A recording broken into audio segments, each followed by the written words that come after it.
ಸಂಪುಟ ವಿಸ್ತರಣೆ ಲೆಕ್ಕಾಚಾರ ಸಿದ್ದರಾಮಯ್ಯನವ್ರದ್ದು ಅಲ್ಲ, ಡಿ ಕೆ ಶಿವಕುಮಾರ್ದು ಅಲ್ಲ. ಯಾಕಂದ್ರೆ ಇವರಿಬ್ಬರ ಪಟ್ಟಿಯನ್ನ ಹೈಕಮಾಂಡ್ ತಿರಸ್ಕಾರ ಮಾಡಿದ್ದೆ ಅನ್ನೋ ಸುದ್ದಿ ಕಾಂಗ್ರೆಸ್ ವಲಯದಲ್ಲಿ ಒಂದಷ್ಟು ಹೊಸ ಲೆಕ್ಕಾಚಾರಕ್ಕೆ ಕಾರಣ ಆಗಿದೆ.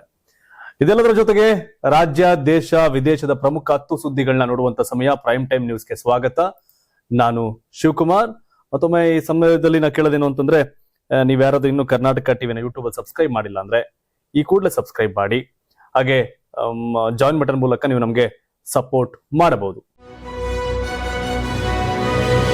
ರಾಜ್ಯ ಸಚಿವ ಸಂಪುಟ ವಿಸ್ತರಣೆಗೆ ಸಂಬಂಧಿಸಿದ ರಾಜಕೀಯ ಚಟುವಟಿಕೆಗಳು ಮತ್ತೆ ವೇಗ ಪಡೆದಿದ್ದು, ಮುಂದಿನ ವಾರವೇ ಸಂಪುಟ ವಿಸ್ತರಣೆ ನಡೆಯುವ ಸಾಧ್ಯತೆ ಇದೆ ಎಂಬ ಮಾಹಿತಿ ಕಾಂಗ್ರೆಸ್ ಮೂಲಗಳಿಂದ ಕೇಳಿಬರುತ್ತಿದೆ.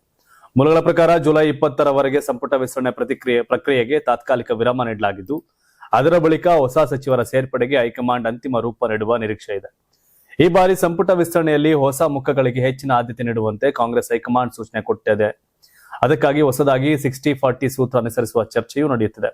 ಈ ಸೂತ್ರದ ಪ್ರಕಾರ ಸುಮಾರು 40% ಸ್ಥಾನಗಳು ಹಿರಿಯ ಶಾಸಕರು ಮತ್ತು ಮಾಜಿ ಸಚಿವರಿಗೆ, ಅಂದ್ರೆ 20ರಲ್ಲಿ 8 ಸೀಟ್ಗಳನ್ನ ಆ ಕಡೆ ಕೊಡೋದು. ಉಳಿದ 60% ಸ್ಥಾನಗಳು ಇದುವರೆಗೆ ಸಚಿವರಾಗದ ಹೊಸಬರಿಗೆ ನೀಡುವ ಬಗ್ಗೆ ಚರ್ಚೆ ನಡೆದಿದೆ ಎನ್ನಲಾಗ್ತಾ ಇದೆ. ಇದೇ ವೇಳೆ ಸಚಿವ ಸ್ಥಾನಕ್ಕೆ ವಯೋಮಿತಿ ಹಾಗೂ ಜಾತಿ, ಸಮುದಾಯ ಮತ್ತು ಪ್ರಾದೇಶಿಕ ಸಮತೋಲನಕ್ಕೂ ಮಹತ್ವ ನೀಡುವಂತೆ ರಾಜ್ಯ ನಾಯಕತ್ವಕ್ಕೆ ಸೂಚಿಸಲಾಗಿದೆ ಎಂಬ ಮಾಹಿತಿ ಹೊರಬಿದ್ದಿದೆ. ಆದರೆ ಯುವ ನಾಯಕತ್ವಕ್ಕೆ ಹೆಚ್ಚಿನ ಅವಕಾಶ ನೀಡುವ ವಿಚಾರದಲ್ಲಿ ಪಕ್ಷದೊಳಗೆ ಭಿನ್ನಾಭಿಪ್ರಾಯಗಳು ವ್ಯಕ್ತವಾಗಿವೆ. ಹಲವು ಬಾರಿ ಶಾಸಕರಾಗಿದ್ದರೂ ಸಚಿವ ಸ್ಥಾನ ಸಿಗದ ಹಿರಿಯರಿಗೆ ಆದ್ಯತೆ ನೀಡಬೇಕು ಎಂಬ ಅಭಿಪ್ರಾಯವನ್ನ ಕೆಲ ನಾಯಕರು ವ್ಯಕ್ತಪಡಿಸಿದ್ದಾರೆ ಎನ್ನಲಾಗಿದೆ. ಇನ್ನೊಂದೆಡೆ ಪ್ರಬಲ ಸಮುದಾಯಗಳನ್ನ ಪ್ರತಿನಿಧಿಸುವ 2 ಅಥವಾ 3 ಬಾರಿ ಗೆದ್ದಿರುವ ಶಾಸಕರಿಗೂ ಅವಕಾಶ ನೀಡುವ ಸಾಧ್ಯತೆಗಳ ಬಗ್ಗೆ ಚರ್ಚೆ ನಡೀತಾ ಇದೆ. ವಿಶೇಷ ಸಂದರ್ಭಗಳಲ್ಲಿ ಮೊದಲ ಬಾರಿಗೆ ಶಾಸಕರಾದವರ ಹೆಸರು ಪರಿಗಣನೆಗೆ ಬರಬಹುದು ಎಂಬ ಮಾತುಗಳು ಕಾಂಗ್ರೆಸ್ ವಲಯದಲ್ಲಿ ಕೇಳಿಬರುತ್ತದೆ. ಅಂದ್ರೆ 20 ಸೀಟಲ್ಲಿ 8 ಈಗಾಗಲೇ ಮಂತ್ರಿ ಆಗಿದ್ದವರು ಸೀನಿಯರ್ಸ್ 8 ಜನ ತಗೊಳಕ್ಕೆ ಅಂತ 40%. ಇನ್ನು 12 ಜನದಲ್ಲಿ ಈಗ TB ಜಯಚಂದ್ರ ಅವರು ಆಗಿರಲಿಲ್ಲ, ಯಶವಂತರಾಯಗೌಡ ಪಾಟೀಲ್ ಆಗಿಲ್ಲ, ನರೇಂದ್ರ ಸ್ವಾಮಿ ಅವರು ಆಗಿಲ್ಲ, ಸೊ ಶಿವಲಿಂಗೇಗೌಡರು, ಮಾಗಡಿ ಬಾಲಕೃಷ್ಣ ಅವರು, ಶರತ್ ಬಚ್ಚೇಗೌಡರು, ಎಂ ಕೃಷ್ಣಪ್ಪನವರು, ಈಗ ಮೇಲ್ಗಡೆಯಿಂದ ಬಂದಂಗಿರುತ್ತೆ. ಈಗ ಸೌದಿ ಅವರು ಫಸ್ಟ್ ಟೈಮ್ ಕಾಂಗ್ರೆಸ್ MLA, ಅವ್ರು ಮಾಡೋದ್ರಿಂದ ಪಾರ್ಟಿಗೆ ಅವ್ರ ಕಾಂಟ್ರಿಬ್ಯೂಷನ್ ಏನು, ಪಾರ್ಟಿಗೆ ಏನು ಅವರಿಂದ ಲಾಭ, ಚರ್ಚೆಗಳು ಆಚೆ ಈಚೆ ಇರ್ತವೆ. ಸೊ ಕಾಂಗ್ರೆಸ್ ಅಲ್ಲಿ 2-3 ಬಾರಿ ಗೆದ್ದವ್ರ ಕತೆ ಏನು ಅನ್ನೋವೆಲ್ಲವೂ ಕೂಡ ನಡೆದಂಗೆ ಕಾಣ್ತಾ ಇದೆ. ಸೊ ಹಾಗಾಗಿ 20-20ನೇ ತಾರೀಕು ನಂತರ ಲೆಕ್ಕಾಚಾರ ಮಾಡ್ತಾರೆ. ಸಿದ್ದರಾಮಯ್ಯ ಕಡೆಯಿಂದ ಇಷ್ಟು, DK ಕಡೆಯಿಂದ ಇಷ್ಟು, ಹೈಕಮಾಂಡ್ ಕಡೆಯಿಂದ ಇಷ್ಟು ಕೋಟ ಇಷ್ಟ ಆಗುತ್ತೆ ಅನ್ನೋ ಲೆಕ್ಕಾಚಾರಗಳಿತ್ತು. ಹೈಕಮಾಂಡ್ ಅವ್ರದೇ ಸೂತ್ರ ಇಟ್ಕೊಂಡು ಕೂತವ್ರೆ. ಈ ಸೂತ್ರದಲ್ಲಿ ಬನ್ನಿ ಅಂತ ಈಗ ಸಿದ್ದರಾಮಯ್ಯ DK ಅವರು ಹೊಸ ಪಟ್ಟಿ ಮಾಡ್ಬೇಕಾಗತ್ತೆ ಆ ಸೂತ್ರದ ಅಡಿಯಲ್ಲಿ. ಬಿಡದಿ ಟೌನ್ಶಿಪ್ ವಿವಾದಕ್ಕೆ ಸಂಬಂಧಿಸಿದಂತೆ ಬಿಜೆಪಿ ತನ್ನ ಹೋರಾಟವನ್ನ ಮತ್ತಷ್ಟು ತೀವ್ರಗೊಳಿಸಲು ಮುಂದಾಗಿದೆ. ಬೆಂಗಳೂರಿನ ಫ್ರೀಡಂ ಪಾರ್ಕ್ ನಲ್ಲಿ ನಡೆದ ಪ್ರತಿಭಟನೆಯ ಬಳಿಕ ಬಿಡದಿಯಿಂದ ಬೆಂಗಳೂರಿನವರೆಗೆ ಪಾದಯಾತ್ರೆ ನಡೆಸುವುದಾಗಿ ಬಿಜೆಪಿ ರಾಜ್ಯಾಧ್ಯಕ್ಷ BY ವಿಜಯೇಂದ್ರ ಘೋಷಿಸಿದ್ದಾರೆ. ಜೆಡಿಎಸ್ ಆರಂಭಿಸಿದ್ದ ರೈತರ ಹೋರಾಟಕ್ಕೆ ಬಿಜೆಪಿ ಕೂಡ ಕೈಜೋಡಿಸಿದ್ದು, ಕಾಂಗ್ರೆಸ್ ಸರ್ಕಾರ ಹಾಗೂ ಮುಖ್ಯಮಂತ್ರಿ DK ಶಿವಕುಮಾರ್ ವಿರುದ್ಧ ತೀವ್ರ ವಾಗ್ದಾಳಿ ನಡೆಸಿದೆ.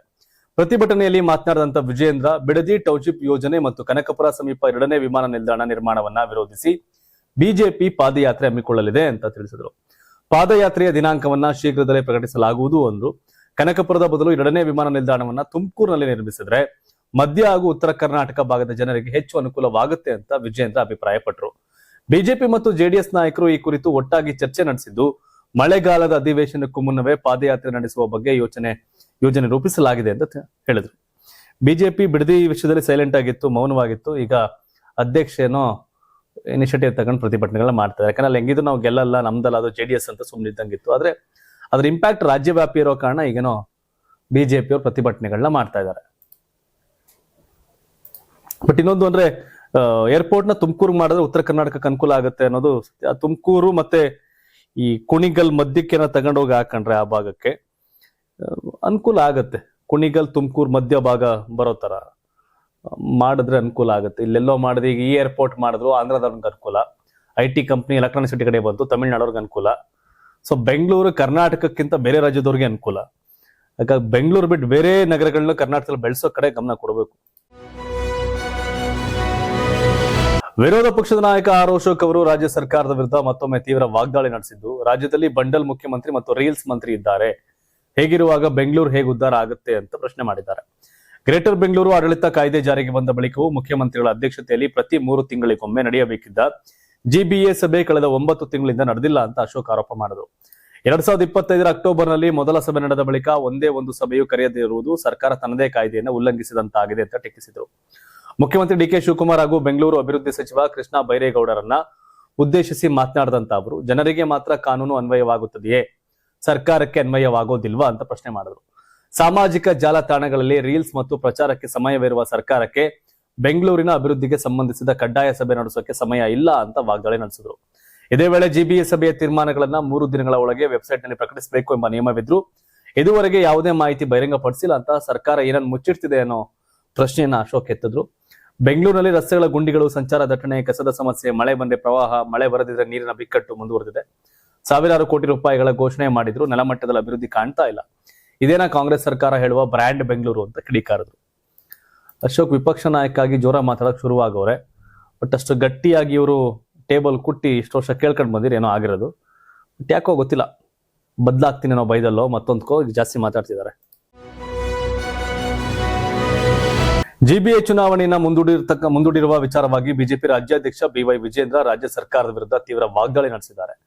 ಮಾಧ್ಯಮಗಳೊಂದಿಗೆ ಮಾತನಾಡಿದಂತವರು ಜಿಬಿಎ ಚುನಾವಣೆ ಮುಂದೂಡಿಕೆ ಹಿಂದೆ ರಾಜ್ಯ ಸರ್ಕಾರದ ಷಡ್ಯಂತ್ರ ಮತ್ತು ಕುತಂತ್ರ ಅಡಗಿದೆ ಅಂತ ಆರೋಪ ಮಾಡಿದ್ರು.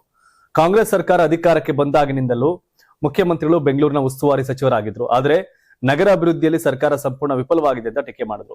ಬೆಂಗಳೂರಿನಲ್ಲಿ ರಸ್ತೆ ಗುಂಡಿಗಳನ್ನೇ ಮುಚ್ಚಲು ಸಾಧ್ಯವಾಗದ ಸರ್ಕಾರ ಅಭಿವೃದ್ಧಿಯಲ್ಲಿನ ವೈಫಲ್ಯವನ್ನ ಮುಚ್ಚಿ ಹಾಕಲು ಚುನಾವಣೆಯನ್ನ ಮುಂದೂಡಲು ಯತ್ನಿಸಿದೆ ಅಂತ ವಿಜಯೇಂದ್ರ ಆರೋಪ ಮಾಡಿದ್ರು.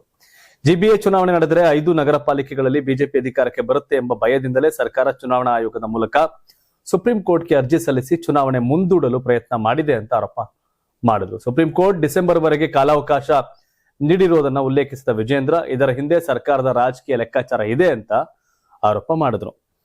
2020 ಎಲೆಕ್ಷನ್ ಮಾಡ್ಬೇಕಾಗಿತ್ತಾನೆ, ನಿಮ್ದೇ ಸರ್ಕಾರ ಇತ್ತು ತಾನೆ, ಯಾಕೆ ಮಾಡಲಿಲ್ಲ ಅವತ್ತು? ಜಿಬಿಎ ಈ ಹಿಂದಿನ ಬಿಬಿಎಂಪಿ ಪ್ರಸ್ತುತ ಜಿಬಿ ಎಲೆಕ್ಷನ್ ಆಗದಿರೋದ್ ಕಾರಣ ಬಿಜೆಪಿ ಮತ್ತೆ ಕಾಂಗ್ರೆಸ್ ಎರಡೂನು 2023 ಸರ್ಕಾರ ಇತ್ತಲ್ಲ, 20 ಮುಗಿತಲ್ಲ, ಯಾಕೆ ಮಾಡಿಲ್ಲ ಎಲೆಕ್ಷನ್ ನೀವು ಬಿಜೆಪಿ ಅವರು? ಕೋವಿಡ್ ಆಯ್ತು, 22ಕ್ಕೂ ಕೋವಿಡ್ ಇತ್ತ, 23ಕ್ಕೂ ಕೋವಿಡ್ ಇತ್ತ. ಬಿಬಿಎಂಪಿ ಎಲೆಕ್ಷನ್ ಆಗದಂಗೆ ಜಿಬಿ ಆಗದಂಗೆ ತರದಂತ ಕೀರ್ತಿ ಬಿಬಿ ಎಲೆಕ್ಷನ್ ಆಗದಿರೋ ಕಾರಣ ಬಿಜೆಪಿ, ಜಿಬಿ ತಡ ಆಗೋ ಕಾರಣ ಕಾಂಗ್ರೆಸ್. ಇಬ್ಬರ ಕಾಂಟ್ರಿಬ್ಯೂಷನ್ ಜಾಸ್ತಿ ಇದೆ. ಜಿಬಿಎ ಚುನಾವಣೆಯನ್ನ ಮುಂದೂಡಲು ಸರ್ಕಾರ ರಾಜಕೀಯ ಕಾರಣಗಳನ್ನ ಮುಂದಿಟ್ಟಿದೆ ಎಂಬ ಬಿಜೆಪಿ ಆರೋಪಕ್ಕೆ ಬೆಂಗಳೂರು ಅಭಿವೃದ್ಧಿ ಸಚಿವ ಕೃಷ್ಣ ಬೈರೇಗೌಡ ಸ್ಪಷ್ಟನೆ ಕೊಟ್ಟಿದ್ದಾರೆ.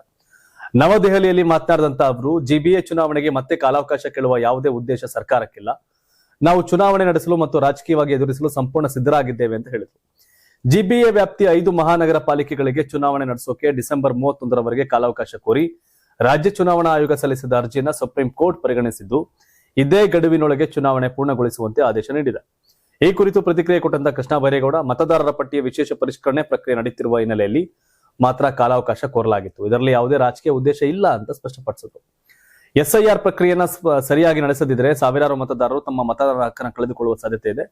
ಈ ವಾದವನ್ನ ಸುಪ್ರೀಂ ಕೋರ್ಟ್ ಕೂಡ ಪರಿಗಣಿಸಿದೆ ಅಂತ ಅವರು ಹೇಳಿದರು. ಇದೇ ವೇಳೆ ಜಿಬಿಎ ಚುನಾವಣೆಗೆ ಸಿದ್ಧಪಡಿಸಲಾಗಿದ್ದ ಮತದಾರರ ಪಟ್ಟಿ ಹಳೆಯ ಪಟ್ಟಿನ ಆಧರಿಸಿತ್ತು. ಹೊಸ ಪರಿಷ್ಕೃತ ಮತದಾರರ ಪಟ್ಟಿ ಸಿದ್ಧವಾದ ಬಳಿಕ ಕಾನೂನುಬದ್ಧವಾಗಿ ಚುನಾವಣೆ ನಡೆಸಲಾಗುವುದು ಅಂತ ಸಚಿವರು ತಿಳಿಸಿದರು. ಕರೆಕ್ಟ್. ಈಗ ಎಸ್ಐಆರ್ ಆದ್ಮೇಲೆ ಒಂದಷ್ಟು ವೋಟ್ ಎಲ್ಲ ಡಿಲೀಟ್ ಆಗ್ತವೆ. 50% ಆಗಿಲ್ಲ ಎಸ್ಐಆರ್, 50% ವೋಟು ಡಮಾರು. ಹಾಗಾಗಿ ಇಂತಿಷ್ಟು ಜನಕ್ಕೆ ಎಷ್ಟು ವಾರ್ಡ್ ಅಂತ ಬೇಕಾಗುತ್ತೆ, ಹಾಗಾದ್ ವ್ಯಾಪ್ತಿ ಚೇಂಜ್ ಆಗ್ಬೋದು ಅಂತ. ಬಿಜೆಪಿ ರಾಜ್ಯಾಧ್ಯಕ್ಷ ಬಿವೈ ವಿಜೇಂದ್ರ ವಿರುದ್ಧ ಕೇಂದ್ರದ ಮಾಜಿ ಸಚಿವ ಜಿಎಂ ಸಿದ್ದೇಶ್ವರ ತೀವ್ರ ಅಸಮಾಧಾನ ವ್ಯಕ್ತಪಡಿಸಿದ್ದು, ಹಿರಿಯ ನಾಯಕರ ಅಭಿಪ್ರಾಯ ಪಡೆಯದೆ ಯಾರನ್ನೋ ವಿಶ್ವಾಸಕ್ಕೆ ತೆಗೆದುಕೊಳ್ಳದೆ ಬಿಜೆಪಿ ಜಿಲ್ಲಾ ಘಟಕವನ್ನ ಪುನರ್ರಚನೆ ಮಾಡಿರುವುದು ಸರಿಯಲ್ಲ. ವಿಜೇಂದ್ರ ಅವರಿಗೆ ಹೃದಯವೇ ಇಲ್ಲ ಅಂತ ಅವರು ಕಿಡಿಕಾರಿದ್ದಾರೆ. ಮಾಧ್ಯಮಗಳೊಂದಿಗೆ ಮಾತನಾಡಿದಂತ ಸಿದ್ದೇಶ್ವರ್, ಉಪಚುನಾವಣೆಯ ವೇಳೆ ನೇಮಕಗೊಂಡಿದ್ದ 3 ಪ್ರಧಾನ ಕಾರ್ಯದರ್ಶಿಗಳನ್ನ ಯಾವುದೇ ಚರ್ಚೆ ಇಲ್ಲದೆ ಕೈಬಿಡಲಾಗಿದೆ. ಇದರಿಂದ ಪಕ್ಷದ ಕಾರ್ಯಕರ್ತರಲ್ಲಿ ಗೊಂದಲ ಮತ್ತು ಅಸಮಾಧಾನ ಉಂಟಾಗಿದೆ ಅಂತ ಆರೋಪಿಸಿದ್ದಾರೆ. ನಾನು ಪಕ್ಷದ ಹಿರಿಯ ನಾಯಕನಾಗಿದ್ರು ವಿಜೇಂದ್ರ ದೃಷ್ಟಿಯಲ್ಲಿ ತೀರಾ ಚಿಕ್ಕವನು. ನಮ್ಮ ಭಾವನೆಗಳಿಗೆ ಅವರು ಸ್ಪಂದಿಸ್ತಾ ಇಲ್ಲ. ದೂರವಾಣಿ ಕರೆ ಮಾಡಿದ್ರು ಸರಿಯಾಗಿ ಮಾತನಾಡೋದಿಲ್ಲ ಅಂತ ಅಸಮಾಧಾನ ವ್ಯಕ್ತಪಡಿಸಿದ್ದಾರೆ. ಜಿಲ್ಲಾ ಘಟಕದ ಪುನರ್ರಚನೆಯಿಂದ ಸಂಘಟನೆಗೆ ಹಿನ್ನಡೆಯಾಗುವ ಸಾಧ್ಯತೆ ಇದ್ದು, ಕಾರ್ಯಕರ್ತರ ಮನೋಬಲಕ್ಕೂ ಧಕ್ಕೆಯಾಗಲಿದೆ. ಇಂತಹ ಏಕಪಕ್ಷೀಯ ನಿರ್ಧಾರಗಳು ಮುಂದಿನ ಚುನಾವಣೆಯ ಮೇಲೂ ಪರಿಣಾಮ ಬೀರಬಹುದು ಅಂತ ಅವರು ಎಚ್ಚರಿಕೆ ಕೊಟ್ಟರು. ಈ ವಿಚಾರವನ್ನು ಹೈಕಮಾಂಡ್ ಗಮನಕ್ಕೆ ತರುವುದಾಗಿ ತಿಳಿಸಿದ ಸಿದ್ದೇಶ್ವರ್, ವರಿಷ್ಠರು ಮಧ್ಯಪ್ರವೇಶಿಸಿ ಸೂಕ್ತ ಕ್ರಮ ಕೈಗೊಳ್ಳಬೇಕು, ಇಲ್ಲವಾದ್ರೆ ಮುಂದಿನ ನಡೆ ಕುರಿತು ತೀರ್ಮಾನ ಕೈಗೊಳ್ಳಲಾಗುವುದು ಅಂತ ಎಚ್ಚರಿಕೆಯನ್ನು ಕೊಟ್ಟರು. ವಿಜೇಂದ್ರ ಅವರು ವಿಶ್ವಾಸದಲ್ಲಿ ಹೋದ್ರೇನೋ ಆಗತ್ತೆ, ವಿರೋಧ ಕಟ್ಕೊಂಡು ಏನೋ ಮಾಡಕ್ ಹೋದಂಗೆ ಕಾಣುತ್ತೆ. ನಾವು ಮಾಡಿದ್ದೇ ಸರಿ ಅನ್ನೋದಾಗತ್ತೆ. ಕಳ್ಕೊಳ್ಳೋದೇನೈತೆ, ವೋಟ್ ಹಾಕ್ಸೋದೇನು ಇವರೇನ ಲೋಕಲ್ ಲೀಡರ್ಗಳು ಹಾಕ್ಸ್ತಾರೆ, ಅವ್ರನ್ನ ವಿಶ್ವಾಸಕ್ಕೆ ತಗೊಂಡ್ರಾಗತ್ತೆ, ಗೊತ್ತಿಲ್ಲ. ಮಾಜಿ ಪ್ರಧಾನಿ ಎಚ್ ಡಿ ದೇವೇಗೌಡರ ಪತ್ನಿ ಚೆನ್ನಮ್ಮ ಅವರ ಆರೋಗ್ಯದಲ್ಲಿ ಏರುಪೇರಾಗಿದ್ದು ಅವರನ್ನ ಬೆಂಗಳೂರಿನ ಮಣಿಪಾಲ್ ಆಸ್ಪತ್ರೆಗೆ ದಾಖಲಿಸಲಾಗಿದೆ.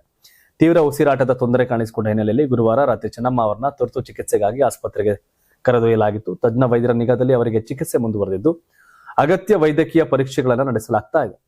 ವೈದ್ಯಕೀಯ ಮೂಲಗಳ ಮಾಹಿತಿ ಪ್ರಕಾರ ಚೆನ್ನಮ್ಮ ಅವರ ಆರೋಗ್ಯ ಸದ್ಯ ಸ್ಥಿರವಾಗಿದ್ದು ಆತಂಕ ಪಡುವ ಅಗತ್ಯವಿಲ್ಲ ಅಂತ ಹೇಳಿದ್ದಾರೆ. ಚಿಕಿತ್ಸೆಗೆ ಉತ್ತಮವಾಗಿ ಸ್ಪಂದಿಸುತ್ತಿದ್ದು ವೈದ್ಯರು ನಿರಂತರವಾಗಿ ಆರೋಗ್ಯದ ಮೇಲ್ವಿಚಾರಣೆ ನಡೆಸಿದ್ದಾರೆ. ಮುನ್ನೆಚ್ಚರಿಕಾ ಕ್ರಮವಾಗಿ ಅವರನ್ನ ಆಸ್ಪತ್ರೆಯಲ್ಲಿ ಇರಿಸಿ ಚಿಕಿತ್ಸೆ ನೀಡಲಾಗುತ್ತೆ ಅಂತ ತಿಳಿದು ಬಂದಿದೆ.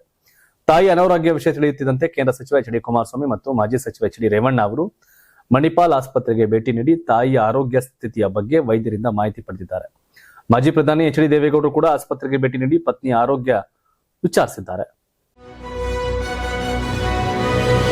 ಮಹಾರಾಷ್ಟ್ರ ರಾಜಕೀಯದಲ್ಲಿ ಮತ್ತೊಮ್ಮೆ ಭಾರೀ ಚಟುವಟಿಕೆ ಆರಂಭವಾಗಿದೆ. ಎನ್ಸಿಪಿಯ ಎರಡೂ ಬಣಗಳಲ್ಲೂ ಆಂತರಿಕ ಭಿನ್ನಾಭಿಪ್ರಾಯಗಳು ತೀವ್ರಗೊಂಡಿರತಕ್ಕಂಥ ನಡುವೆ ಮುಖ್ಯಮಂತ್ರಿ ದೇವೇಂದ್ರ ಫಡ್ನವೀಸ್ ನಿವಾಸದಲ್ಲಿ ನಡೆದ 3 ರಹಸ್ಯ ಸಭೆಗಳು ಹೊಸ ರಾಜಕೀಯ ಊಹಾಪೋಹಗಳಿಗೆ ಕಾರಣವಾಗಿದೆ. ಅಜಿತ್ ಪವಾರ್ ಅವರ ನಿಧನದ ಬಳಿಕ ಸುನೇತ್ರಾ ಪವಾರ್ ನೇತೃತ್ವದ ಬಣದಲ್ಲೇ ಭಿನ್ನಾಭಿಪ್ರಾಯಗಳು ಕಾಣಿಸಿಕೊಂಡಿದ್ದು ಕೆಲವು ಹಿರಿಯ ನಾಯಕರು ಅಸಮಾಧಾನಗೊಂಡಿದ್ದಾರೆ. ಮತ್ತೊಂದೆಡೆ ಶರದ್ ಪವಾರ್ ಬಣದ ಕೆಲ ನಾಯಕರು ನಡೆಯೂ ರಾಜಕೀಯ ಕುತೂಹಲಕ್ಕೆ ಕಾರಣವಾಗಿದೆ. ಈ ಬೆಳವಣಿಗೆಗಳ ನಡುವೆ ಎರಡೂ ಬಣಗಳ ಶಾಸಕರ ಭವಿಷ್ಯ ಹಾಗೂ ವಿಲೀನದ ಸಾಧ್ಯತೆಗಳ ಕುರಿತು ಚರ್ಚೆಗಳು ಜೋರಾಗಿರುವ ನಡುವೆಯೇ ಒಂದೇ ರಾತ್ರಿಯಲ್ಲಿ 3 ಪ್ರಮುಖ ಸಭೆಗಳು ನಡೆದಿವೆ. ಮೊದಲ ಸಭೆಯಲ್ಲಿ ಎನ್ಸಿಪಿ ಅಜಿತ್ ಬಣದ ಹಿರಿಯ ನಾಯಕ ಪ್ರಫುಲ್ ಪಟೇಲ್ ಮತ್ತು ಸುನಿಲ್ ತಟ್ಕರ್ ಮುಖ್ಯಮಂತ್ರಿ ಫಡ್ನವೀಸ್ ಅವರನ್ನ ಭೇಟಿಯಾಗಿ ಮಾತುಕತೆ ನಡೆಸಿದ್ದಾರೆ. ಎರಡನೇ ಸಭೆಯಲ್ಲಿ ಅಜಿತ್ ಪವಾರ್ ಪುತ್ರ ಪಾರ್ಥ ಪವಾರ್ ಪ್ರತ್ಯೇಕವಾಗಿ ಮುಖ್ಯಮಂತ್ರಿ ನಿವಾಸಕ್ಕೆ ಭೇಟಿ ನೀಡಿದರೆ, ಇನ್ನು 3ನೇ ಸಭೆಯಲ್ಲಿ ಶರದ್ ಪವಾರ್ ಬಣದ ಹಿರಿಯ ನಾಯಕ ಜಯಂತ್ ಪಾಟೀಲ್ ಕೂಡ ಅದೇ ರಾತ್ರಿ ಫಡ್ನವೀಸ್ ಅವರನ್ನ ಭೇಟಿಯಾಗಿದ್ದು ರಾಜಕೀಯ ವಲಯದಲ್ಲಿ ತೀವ್ರ ಕುತೂಹಲ ಮೂಡಿಸಿದೆ. ಈ 3 ಸಭೆಗಳು ಎನ್ಸಿಪಿಯ ಅಲ್ಲಿ ವಿಲೀನ, ಪಕ್ಷಾಂತರ ಅಥವಾ ಹೊಸ ರಾಜಕೀಯ ಸಮೀಕರಣಗಳಿಗೆ ನಾಂದಿ ಆಡಲಿದೆಯೇ ಎಂಬ ಚರ್ಚೆ ಮಹಾರಾಷ್ಟ್ರ ರಾಜಕೀಯದಲ್ಲಿ ಜೋರಾಗಿದೆ. ಮಹಾರಾಷ್ಟ್ರದ ಚಿತ್ರಾನ್ನ ಅಲ್ಲಿ ಒಂದ್ ಕೈ ಒಬ್ಬನ ಹತ್ರ ಇನ್ನೊಂದ್ ಕೈ ಇನ್ನೊಬ್ಬನ ಹತ್ರ ಅನ್ನೋ ತರ ಕಲ್ಸೋಗ್ಬಿಟ್ಟಿದೆ ಅಲ್ಲಿ. ನೀಟ್ ಪ್ರಶ್ನೆ ಪತ್ರಿಕೆ ಸೋರಿಕೆ ಪ್ರಕರಣದಲ್ಲಿ ಕೇಂದ್ರ ಶಿಕ್ಷಣ ಸಚಿವ ಧರ್ಮೇಂದ್ರ ಪ್ರಧಾನ್ ರಾಜೀನಾಮೆಗೆ ಆಗ್ರಹಿಸಿ ಅನಿರ್ದಿಷ್ಟಾವಧಿ ಉಪವಾಸ ನಡೆಸುತ್ತಿರುವ ಪರಿಸರ ಹೋರಾಟಗಾರ ಹಾಗೂ ಶಿಕ್ಷಣ ತಜ್ಞ ಸೋನಂ ವಾಂಗ್ಚುಕ್ ಅವರ ಪ್ರತಿಭಟನೆ 20ನೇ ದಿನಕ್ಕೆ ಕಾಲಿಟ್ಟಿದೆ. ಆರೋಗ್ಯ ಗಂಭೀರವಾಗಿದ್ದರೂ ನಾನು ಜುಲೈ 20ರವರೆಗೆ ಬದುಕಿರ್ತೇನೆ ಅಂತ ಗಟ್ಟಿಯಾಗಿ ಹೇಳಿದ್ದಾರೆ. ಜುಲೈ 20ರಂದು ಸಂಸತ್ ಚಲೋ ಮೆರವಣಿಗೆಯಲ್ಲಿ ಹೆಚ್ಚಿನ ಸಂಖ್ಯೆಯಲ್ಲಿ ಪಾಲ್ಗೊಳ್ಳುವಂತೆ ಸಾರ್ವಜನಿಕರಿಗೆ ಕರೆ ನೀಡಿರ್ತಕ್ಕಂಥ ಸೋನಂ ವಾಂಗ್ಚುಕ್, ನಾನು ಹೊರಗಿನಿಂದ ದುರ್ಬಲನಾಗಿ ಕಾಣಬಹುದು, ಆದರೆ ಒಳಗಿನಿಂದ ದೃಢವಾಗಿದ್ದೇನೆ. ಹೋರಾಟವನ್ನ ಯಶಸ್ವಿಗೊಳಿಸೋಣ ಅಂತ ಹೇಳಿದ್ದಾರೆ. ಹೋರಾಟ ವಿಫಲವಾದ್ರೆ ನಾನು ದೆವ್ವ ಆಗಿ ಮತ್ತೆ ಬರ್ತೀನಿ ಅಂತ ಆಶ್ಚರ್ಯ ಮಿಶ್ರಿತವಾಗಿ ಹೇಳಿ ಹೋರಾಟಗಾರನ ಹೊರದುಂಬಿಸಿದ್ದಾರೆ. ಸತತ ಉಪವಾಸದಿಂದ ಅವರ ಆರೋಗ್ಯ ಗಂಭೀರ ಹಂತ ತಲುಪಿದೆ ಅಂತ ವೈದ್ಯರು ಎಚ್ಚರಿಕೆ ಕೊಟ್ಟಿದ್ದಾರೆ. ವಾಂಗ್ಚುಕ್ ಅವರ ಆರೋಗ್ಯದ ಬಗ್ಗೆ ಕಳವಳ ವ್ಯಕ್ತಪಡಿಸಿರ್ತಕ್ಕಂಥ ದೆಹಲಿ ಹೈಕೋರ್ಟ್ ಪ್ರತಿದಿನ ವೈದ್ಯಕೀಯ ತಪಾಸಣೆ ನಡೆಸಿ ಅಗತ್ಯ ಚಿಕಿತ್ಸೆ ನೀಡುವಂತೆ ಕೇಂದ್ರ ಹಾಗೂ ದೆಹಲಿ ಸರ್ಕಾರಕ್ಕೆ ನಿರ್ದೇಶನವನ್ನ ಕೊಟ್ಟಿದ್ದಾರೆ. ದೀರ್ಘಕಾಲ ಪ್ರತಿಭಟನೆ ಮಾಡ್ತಾ ಇದ್ದಾರೆ, ಒಳ್ಳೆ ಉದ್ದೇಶಗಳಿದೆ, ಬಟ್ ಸರ್ಕಾರ ಸ್ಪಂದಿಸಬೇಕು ಅಂದ್ರೆ ರಾಜೀನಾಮೆ ಅಲೆಗಿಳಿದಿದ್ದಾರೆ, ನೋಡ್ಬೇಕೇನಾಗತ್ತೆ ಅಂತ. ಅಮೆರಿಕದ ಹಲವು ಜೆಟ್ಗಳನ್ನ ನಾಶಪಡಿಸಿದ್ದೇವೆ, ಮತ್ತೊಂದಷ್ಟು ಜೆಟ್ಗಳಿಗೆ ಗಂಭೀರ ಹಾನಿ ಮಾಡಲಾಗಿದೆ ಅಂತ ಇರಾನ್ ಹೇಳಿಕೊಂಡಿದೆ. ಇಸ್ಲಾಮಿಕ್ ಗಣರಾಜ್ಯದ ಹಲವು ಸ್ಥಳಗಳ ಮೇಲೆ ರಾತ್ರಿಯಿಡೀ ಅಮೆರಿಕ ನಡೆಸಿದ ದಾಳಿಯಲ್ಲಿ ಕನಿಷ್ಠ 8 ಜನ ಸಾವನ್ನಪ್ಪಿದ್ದಕ್ಕೆ ಪ್ರತೀಕಾರವಾಗಿ ಜೋರ್ಡನ್ ನಲ್ಲಿ ನೆಲೆಗೊಂಡಿದ್ದ ಹಲವು ಅಮೆರಿಕ ಮಿಲಿಟರಿ ವಿಮಾನಗಳ ಮೇಲೆ ಬ್ಯಾಲಿಸ್ಟಿಕ್ ಕ್ಷಿಪಣಿಗಳು ಮತ್ತು ಡ್ರೋನ್ಗಳನ್ನ ಬಳಸಿ ದಾಳಿ ನಡೆಸಲಾಗಿದೆ ಅಂತ ಇರಾನ್ ತಿಳಿಸಿದೆ. ಇರಾನ್ನ ಕ್ರಾಂತಿಕಾರಿ ಗಾರ್ಡ್ಗಳು ಅಮೆರಿಕದ ಹಲವಾರು ಇಂಧನ ತುಂಬುವ ವಿಮಾನಗಳು ಮತ್ತು ಯುದ್ಧ ವಿಮಾನಗಳನ್ನ ನಾಶಪಡಿಸಿವೆ ಅಂತ ತಿಳಿಸಿವೆ. ಇರಾನ್ ಶಾರ್ನಲ್ಲಿ ಇರಾನಿನ ಸೈನಿಕರ ಹತ್ಯೆಗೆ ಪ್ರತೀಕಾರವಾಗಿ ಸಿರಿಯಾದ ಅಲ್ ತಲ್ಫನಲ್ಲಿರತಕ್ಕಂಥ ಅಮೆರಿಕದ ವಿಶೇಷ ಕಾರ್ಯಾಚರಣೆ ಕಮಾಂಡ್ ಕೇಂದ್ರದ ಮೇಲೆಯೂ ದಾಳಿ ನಡೆಸಲಾಗಿದೆ ಅಂತ IRGC ಹೇಳಿದೆ. ಈ ನಡುವೆ ಸಿರಿಯಾ, ಜೋರ್ಡನ್ ಮತ್ತು ಇರಾಕ್ ಸಂಗಮದಲ್ಲಿರತಕ್ಕಂಥ ಅಲ್ ತಲ್ಫ್ ನೆಲೆಯಿಂದ ತನ್ನ ಸೈನಿಕರನ್ನ ಹಿಂತೆಗೆದುಕೊಳ್ಳುವಿಕೆಯನ್ನ ಫೆಬ್ರವರಿಯಲ್ಲಿ ಪೂರ್ಣಗೊಳಿಸುವುದಾಗಿ US ಸೇನೆ ತಿಳಿಸಿದೆ. ಯಾಕೋ ಇರಾನ್ ಅಮೆರಿಕ ಸಂಘರ್ಷ ನಿಲ್ಲೋ ಲಕ್ಷಣ ಕಾಣ್ತಾ ಇಲ್ಲ, ಅದರ ಹೊರತ ನಮಗೂ ಕೂಡ ಇದೆ. Fuel rights. ಇದಿಷ್ಟು ಇಂದಿನ ಪ್ರಮುಖ ಸುದ್ದಿಗಳು. ಧನ್ಯವಾದ. ಇದು ಕರ್ನಾಟಕ ಟಿವಿ, ಕನ್ನಡಿಗರ ಧ್ವನಿ.